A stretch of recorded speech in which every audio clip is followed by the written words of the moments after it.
The expense ratio of equity fund of funds is higher than that of one particular scheme because there are dual expenses involved in an equity fund of funds. One is that of the underlying funds that we've invested with, that charges us an expense ratio which is passed on to investors, as well as there is a over and above cost that we charge to manage and operate the scheme. So we have to bear costs like the R&T cost, the custody cost, and there is cost for us to do research and investments and manage the scheme for you.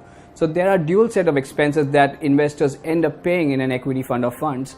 But if you compare this with regular plans of other mutual funds, you will end up paying lower when it comes to equity fund of funds, even though there are dual expenses involved.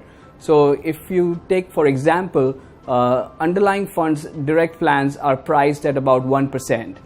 Equity fund of funds charges about 0.51%. So eventually end up about 1.5% roughly on an expense ratio. But when you compare with the direct or regular plans of other funds, the equity diversified funds are all above or near the 2% mark.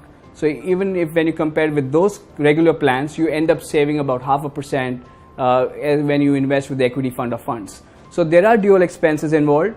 But if you see what you're paying for is largely research and investments and us to operate the scheme.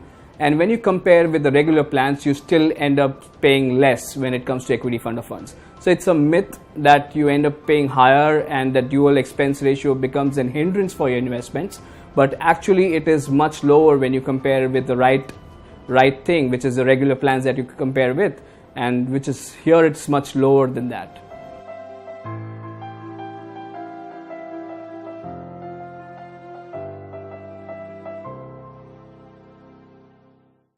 Mutual fund investments are subject to market risk. Read all scheme-related documents carefully.